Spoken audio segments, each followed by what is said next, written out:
रायबरेली में गांजा तस्कर। नमस्कार, मैं हूं राहुल राजपूत और आप देख रहे हैं सबसे बड़ा मुद्दा।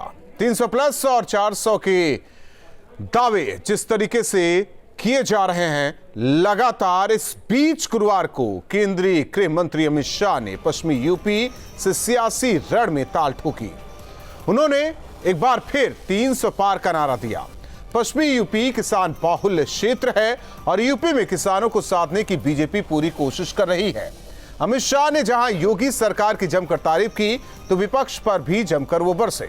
अमित शाह ने आंकड़ों के साथ बताया कि यूपी में कैसे अपराध में कमी आई है और माफिया मुर्गा बन गए हैं। तो सीएम योगी ने समाजवादी पार्टी पर एक बार फिर परिवार का विकास करने का आरोप लगाया। गृह मंत्री अमित शाह और सीएम योगी के बयानों को पहले सुनिए, फिर करेंगे अपने मेहमानों से बहस। डकैती में योगी सरकार के शासन में 70% की कटौती हुई है। 70% की लूट, हथियारों के साथ लूट में 69% की कमी हुई है। हत्या में 30% की कमी हुई है। बलवा में 33% की कमी हुई है और दहेज के मृत्यु में 22.5% की कमी हुई है। जरा घर जाकर आंकड़े खंगाल दो अखिलेश जी। आपके शासन के अंदर यूपी में माफिया राज था, आज यूपी में कानून का राज करने का काम भारतीय जनता पार्टी। भाइयों बहनों, ये वही उत्तर प्रदेश है जहां पर पहले विकास के नाम पर बंदर बाट होता था। एक परिवार के विकास को ही प्रदेश के विकास का मानक मान लिया जाता था। जहां पर 10 वर्षों तक गन्ना किसानों के गन्ना मूल्य का भुगतान नहीं हो पाया था। जहां पर कभी मुजफ्फरनगर का दंगा होता था और कभी इसी सहारनपुर में किसने नहीं देखा है कि कैसे यहां पर सिक्कों की दुकानों और प्रतिष्ठानों पर आग लगा करके दंगे की आग में सहारनपुर को झोंकने का कार्य हुआ था। मुझे बताइए, पश्चिमी उत्तर प्रदेश वाले इस बार 300 पार होगी या नहीं होगी? सुनाई नहीं पड़ा, जोर से बोलिए। क्या 300 पार होगी? पक्का होगी? मोदी जी को बता दे। पिछली सरकारें भेदभाव करती थी। 2016-17 में अनुसूचित जाति जनजाति के बच्चों की स्कॉलरशिप ही रोक दी गई थी। और जब हम लोग 2000 मार्च 17 में आए तो मैं देख करके आश्चर्यचकित था कि उन बच्चों की स्कॉलरशिप गई नहीं थी। परीक्षाएं नजदीक आ गई थी और फिर सरकार ने पहल करके उन बच्चों की स्कॉलरशिप को भेजने का कार्य किया था। और चर्चा से पहले सबसे बड़ा मुद्दा में न्यूज स्टेट के बड़े सवाल। 300 प्लस और 400 के दावे में कौन दमदार? कौन से मुद्दे तय करेंगे 2022 में किसान का मूड? अपराध नियंत्रण का योगी मॉडल पड़ेगा हर विरोधी दल पर भारी। SC/ST के उत्थान पर किस पार्टी का रहा है ध्यान? अखिलेश सरकार का दंगा रिकॉर्ड बनेगा चुनावी मुद्दा। हमारे साथ मेहमान जुड़ चुके हैं। सबसे पहले परिचय करवा देते हैं अंशु अवस्थी जी, जो कि कांग्रेस के प्रवक्ता हमारे साथ जुड़ चुके हैं। विजय राठी जी, प्रवक्ता समाजवादी पार्टी। शरद त्रिवेदी जी, प्रवक्ता बीजेपी। विजय राठी जी, पूर्ववर्ती सरकार यानी दंगे वाली सरकार, पूर्ववर्ती सरकार यानी कि माफियावादी सरकार, पूर्ववर्ती सरकार यानी कि छात्रवृत्ति रोकने वाली सरकार और अपनों को छात्रवृत्ति देने वाली सरकार, पूर्ववर्ती सरकार विकास की योजनाओं में अपने को ही देना, विकास को लेकर जो भी योजना होती है उन्हीं को चिन्हित करके देना, ये तमाम आरोप 2022 चुनाव तक आप लोगों के पीछे है। आप कहते हैं 400, वो कहते हैं 300 प्लस। किसके दावे में कितना दम? और जो पुराना इतिहास है वो कैसे आप लोगों का पीछा छोड़े? देखिए, ऐसा है राहुल जी, मैं अभी स्कॉलरशिप पे बता देता हूं और मैं ज्यादा बेहतर इसलिए बता सकता हूं कि कॉलेज में हम लोग एडमिशन करते हैं और उस एडमिशन में स्कॉलरशिप कैसे आती है हम लोगों को पता है। अभी पिछले साल, आप मेरी आवाज सुन पा रहे हैं? आ रही है आवाज। अभी पिछले साल की मैं बता दूं, एक ही कॉलेज में 900 फॉर्म गए थे, उसमें 10% स्कॉलरशिप नहीं आई। और एक नया काम इन्होंने किया है, वो आप भूल गए 7 अक्टूबर 2019 का, जब कहा था कि 60% अगर दलित का स्टूडेंट है, दलित का बच्चा है, दलित समाज से 60% हो गया तो स्कॉलरशिप मिलेगी। जब उस पर बवाल मचा, उसके बाद इन्होंने उसको वापस लिया। ये भूल गए क्या? और अभी मैं बता दूं आपसे, चुनावी साल है, इसमें बहुत थोड़ा सा अमाउंट स्कॉलरशिप का इन्होंने भेजा है कॉलेज में। और बेहतर मैं इसलिए बता पा रहा हूं क्योंकि मैं प्रोफेसर हूं कॉलेज में। बहुत थोड़ा सा अमाउंट भेजा, पिछले साल तो आई नहीं स्कॉलरशिप, 10% भी नहीं आई। और एक नया काम इन्होंने किया कि पहले क्या होती थी, स्कॉलरशिप कॉलेज में आती थी, वहां से जो प्रिंसिपल है उसको डिस्ट्रीब्यूट करते, लेकिन अभी क्या बच्चे का सीधा अकाउंट खोल के ट्रांसफर कर रहे हैं। उसमें कमी एक है कि जिस बच्चे का अकाउंट आधार कार्ड से लिंक नहीं है, उसकी स्कॉलरशिप नहीं आ रही, वो बैंक में आ रही है लेकिन स्कॉलरशिप मिल नहीं पा रही है। और जब वो जाता है, परेशान होता है। बहुत गरीब बच्चे हैं कि जिनका आधार कार्ड ना बनाए ना बना पाए, जो ठीक है, आपने स्कॉलरशिप पर बात कर ली है। सुन लीजिए, उसके ठीक है सर, आप सब समझ रहे हैं, तो कर दूं, वक्त कम रहता है ना, और भी आपके मुताबिक हवाई चीजें हैं। ठीक है, मैंने आपकी कई बार डिबेट मैंने किया आपके साथ, लेकिन आप एक मुद्दे पे कम से कम कंप्लीट तो करने दीजिए। मैं कंप्लीट कर रहा हूं, तो कंप्लीट करने में मेरा वक्त सारा निकल जाएगा। एक ही मुद्दे पर बात होगी, बीच में बात, सहारनपुर पर बात कर लीजिए आप। 70% से ज्यादा स्कॉलरशिप वापिस जा रही है, मिल नहीं रही है। और रही बात सहारनपुर विश्वविद्यालय की, चूंकि मैं मेरठ विश्वविद्यालय में हूं, तो कहां बन गई यूनिवर्सिटी? 13.5 ईंट बनी है टोटल। अलीगढ़, आजमगढ़, सहारनपुर में ईंट रखी गई है। यूनिवर्सिटी चल गई क्या? एडमिशन कैसे होता है? एडमिशन तो हम लोग ले रहे हैं। मेरठ यूनिवर्सिटी में चौधरी चरण सिंह यूनिवर्सिटी में एडमिशन चल रहे हैं। कहां कार्य क्षेत्र बांट दिया उसका? ये झूठ। ये तो अच्छा है कि मैं प्राध्यापक हूं इसलिए बता पा रहा हूं सही चीज आपसे। हम लोग जाते हैं सहारनपुर में प्रैक्टिकल, कौन सी यूनिवर्सिटी चल गई है? 4.5 ईंट रख के आप कहेंगे कि यूनिवर्सिटी चला दी। ये झूठ मैं उजागर कर रहा हूं टीवी पे आपके सामने करोड़ों। अच्छा, परिवार को लेकर भी बोल दीजिए। एक मुद्दा परिवार को लेकर भी, एक मुद्दा दंगे को लेकर भी है, बता दी। एक मुद्दा यह भी है कि विकास योजनाएं आप लोगों को देते थे। परिवार का बता दूं मैं आपको, मुझे 2 सेकंड दे दिया परिवार का।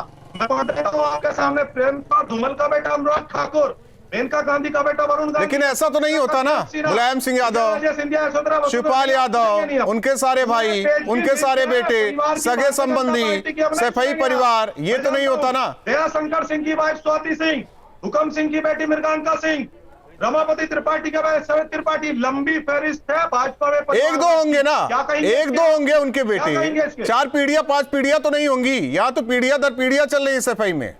4 पीढ़ियां भी बता रहा हूँ, 4 पीढ़ियां सुन लीजिए। विजय राजे सिंधिया, राजे वसुंधरा राजे, दुष्यंत सिंधिया, 4 पीढ़ियां। शरद त्रिवेदी जी, अब 4 ये तो 400 ला रहे हैं, आप तो 350 प्लस। हालांकि हामी भी भरवा ली पश्चिमी यूपी में अमित शाह ने। नहीं, देखिए, सपने देखने में कोई दिक्कत नहीं है। हमारे मित्र राठी साहब अच्छा सपना देख रहे हैं, लेकिन हकीकत से ये बिल्कुल वाकिफ है, इसीलिए ये लोग जो है भटक रहे हैं। पहले इन्होंने सपा ने बसपा के साथ गठबंधन किया था तो इन्होंने हश्र देख लिया, फिर इन्होंने कांग्रेस के साथ गठबंधन किया, फिर इन्होंने उसका हश्र देख लिया। तो इनकी हालत अब जो है वो जैसे वो टॉम एंड जेरी शो होता है, उसमें सब लोग एक दूसरे के पीछे भाग रहे हैं, लेकिन जो चीज है वो भाजपा लेके चली जाती है। तो ये 3 बार इस किस्से को पूरा ये तमाशा उत्तर प्रदेश की जनता देख चुकी है।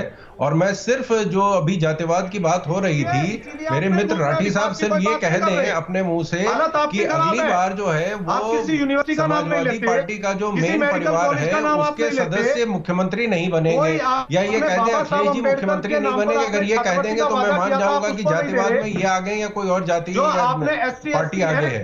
तो सिर्फ ये इतना कह दें कि नहीं, अगली बार जो है सपा का जो मुख्य परिवार मुलायम सिंह परिवार है, उनके जो राठी साहब जब आप बात कर रहे थे बाकी सब सुन रहे थे, जब सब बात कर रहे तो आप सुनिए। या कांग्रेस कह दे कि नहीं जी हम जो है सोनिया गांधी या राहुल गांधी के अलावा कोई प्रधानमंत्री बनेगा। तो ये इनकी सपना देखने की आदत है और अच्छी बात है। ठीक है, शरद त्रिवेदी जी, क्या स्थिति लग रही है पश्चिमी उत्तर प्रदेश में? क्योंकि तीनों किसान बिल वापस हो गया है और एक बेहतर संदेश भी गया है, विपक्ष का साथ किसानों को मिलता रहा। क्या आप किसान विपक्ष से अलग हो गए कि हाँ जो वादा किया गया वो हो रहा है? ये बंदूक चला रहे थे कंधे पे रख के, और किसानों से जो 2.25 राज्यों की ये समस्या थी और पूरे देश में किसी किसान की कोई समस्या नहीं, इन्होंने भड़काने की पूरी कोशिश करी। लेकिन जो कुछ किसान जो हैं 2 राज्यों में और 2.25 राज्यों में 7 जिले उत्तर प्रदेश के जो इसमें आए हैं, उसके अलावा कहीं किसान की कोई समस्या ठीक है। एक छोटा सा सवाल फिर अंशु अवस्थी के पास आते हैं। और इसके अलावा शरद त्रिवेदी जी, पलायन कराने वालों, ये पलायन कराने वाले थे कौन जिनका पलायन हुआ है? राहुल जी, मुझे 2 सेकंड का मौका आ रहे हैं, आपको मौका दे चुका हूं। 4 सवाल आपसे थे, 4 सवाल इनसे भी है, बाकी अंशु अवस्थी को वक्त देंगे। जी, क्या कह रहे हैं? पलायन कराने वाले कौन थे जिनका पलायन हो गया? नहीं, पलायन तो जो जिन्होंने दंगा कराया उनकी वजह से पलायन हुआ। शामली से दंगे, जो मुजफ्फरनगर में दंगे हुए, रामपुर शामली से पलायन हुआ है। उन लोगों को वापस बसाया जा रहा है। ये सिर्फ जहां जातिवाद और धर्म के नाम पे भड़का के लोगों को इकट्ठा किया है, इन्होंने 4 बार काट की हांडी खाली, 1 बार चढ़ती है, लेकिन सपा बसपा ने तो 4 बार चढ़ा। ठीक है अंशु अवस्थी जी, ये 5वीं बार काट की हांडी। बीजेपी 350 प्लस का दावा करती है, अखिलेश यादव 400 का दावा कर रहे हैं, आप लोग भी दावा कर रहे हैं। सवाल इस बात को लेकर है, अब तक प्रियंका बीजेपी पर हमलावर रही, ऐसा क्या हो गया कि अब वो अखिलेश पर भी हमलावर दिखाई दे रहे हैं? उनका कहना है कि चुनाव आते ही अब अखिलेश ज्यादा कूद रहे हैं चुनावी मैदान में। मुद्दों के साथ तो लड़ाई लड़ी नहीं उन्होंने, सड़क पर आए नहीं। लड़ाई किससे है, अखिलेश से या बीजेपी से? देखिए अखिलेश जी, राहुल जी, अगर आप उठाकर देखें पिछले 5-10 साल का कार्यकाल, तो जिस समस्या से जनता ने निजात पाने के लिए भारतीय जनता पार्टी की सरकार बनवाई थी, उस समय बीजेपी ने नारा दिया था ना गुंडा राज ना भ्रष्टाचार। यानी कि ये वो था कि एक इतिहास अपराध में सपा की सरकार में बना था और ये कहा जाता था कि समाजवादी पार्टी की सरकार में गुंडागर्दी हो रही है, इस तरीके की घटनाएं बढ़ रही हैं। उसी काम को, उसी इतिहास को बनाने का काम बीजेपी ने भी किया। भाजपा सरकार में भी अपराध बढ़ते चले गए। अब और गृह मंत्री जी दूरबीन लेकर अपराध ढूंढते हैं, लेकिन उत्तर प्रदेश में मुख्यमंत्री कार्यालय में एक महिला के साथ जिस तरीके की प्रताड़ना होती है, उसको वीडियो जारी करना पड़ता है। एक बेटी जो नामांकन करने जाती है, उसकी साड़ी खींची जाती है। तो ये जो सारी घटनाएं ये दिखाती हैं कि उत्तर प्रदेश में अपराध लगातार बढ़ते जा रहे हैं। तो सवाल ये है कि जो लोग पिछले 5 साल से 4.5 साल से उत्तर प्रदेश में भाजपा की सरकार की एक छोटा सा सवाल अंशु अवस्थी जी आपका ये भी है कि आपने 5-10 सालों की बात की, 5 सालों की तो बात कर रहे हैं। अगर 10 साल की बात करेंगे तो फिर अगर 10 साल में ऐसा रहा 5 साल पहले की बात करें तो क्या जरूरत पड़ गई थी राहुल गांधी अखिलेश यादव एक साथ आ गए थे? अब नहीं पूछा जा रहा है, इस वजह से अखिलेश पर हमलावर हैं। देखिए जो सच्चाई है वो है, ये सच है कि सच्चाई तो ये भी है ना, साथ में आए समय अपराध बढ़े थे। राहुल जी, मैं अपनी बात कंप्लीट कर लूं, अगर आपका सवाल हो गया हो मैं बोलूं राहुल जी। लेकिन मेरे सवाल का जवाब भी दे दीजिए, अगर ये सच था तो राहुल गांधी क्यों आ गए? या यूं कहे कि अब पूछे नहीं जा रहे हैं इसलिए आप लोग हमलावर हैं? दे रहा हूं। देखिए ये सही बात है, समाजवादी पार्टी में अपराध भ्रष्टाचार सब बढ़ा था, निश्चित तौर से उसका नुकसान में हुआ। और उत्तर प्रदेश का जनमानस चाहता है कि कांग्रेस पार्टी अकेले चुनाव में जाए, और समाजवादी पार्टी और बहुजन समाज पार्टी के भ्रष्टाचार अपराध को उत्तर प्रदेश का जनमानस भली भांति समझ चुका है। रही बात बीजेपी की, बीजेपी ही बची थी, उसको भी जनता ने एक जो भरोसा दिया गया था कि डबल इंजन की सरकार बनेगी, ज्यादा विकास होगा, लेकिन हालत ये हो गई उत्तर प्रदेश के लोगों की आय घटकर आधी रह गई।